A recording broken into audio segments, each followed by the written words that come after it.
ಸ್ನೇಹಿತರೆ ನಮಸ್ಕಾರ. ಆರೋಗ್ಯ ಮತ್ತು ಕ್ಷೇಮ ಕೇಂದ್ರ ನೋಡ್ತಾ ಇರ್ಬೋದು. ಅದರ ಪಕ್ಕದಲ್ಲೇ ಆರೋಗ್ಯ ಕಾಪಾಡ್ತಕ್ಕಂತಹ ಒಂದು ಕೆಲಸ ಎಷ್ಟರ ಮಟ್ಟಿಗೆ ನಡೀತದೆ ಅಂತ. ಅಂದರೆ ಏನು ಇವ್ರ ತಪ್ಪು ಅವ್ರ ತಪ್ಪು ಅಂತ ಹೇಳ್ತಾ ಇಲ್ಲ, ಆದರೆ ಆರೋಗ್ಯ ಕ್ಷೇಮ ಕೇಂದ್ರ ಅದರ ಪಕ್ಕದಲ್ಲೇ ಆರೋಗ್ಯ ಹಾಳಾಗುವಂತಹ ಒಂದು ನಿದರ್ಶನ ಕಣ್ಣಿಗೆ ಕಾಣ್ತಾ ಇದೆ. ಕಸನ ರೋಡಲ್ಲಿ ಹಾಕೋದ್ರ ಜೊತೆಗೆ ಎಂಥ ಜಾಗದಲ್ಲಿ ಹಾಕಿದ್ದಾರೆ ಅನ್ನೋದೇ ಮುಖ್ಯ. ನಗರ ಪ್ರಾಥಮಿಕ ಆರೋಗ್ಯ ಕೇಂದ್ರದ ಎದುರು ಕಸದ ರಾಶಿ ಬಿದ್ದಿದೆ.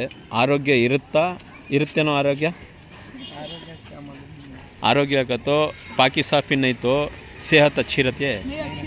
अब ये हॉस्पिटल है, उसके सामने यहाँ क्या क्या बोलती हैं इसे? दालनाथ नहीं, एक तो रोड में ನೋಡಿ ಈ ಮಕ್ಕಳೆಲ್ಲ ಆಟ ಆಡೋವಂಥ ಜಾಗ. ಅವ್ರಿಗೂ ಕ್ಲೀನ್ ಇದ್ರೆ ಒಳ್ಳೇದಲ್ವೇನ್ರೋ?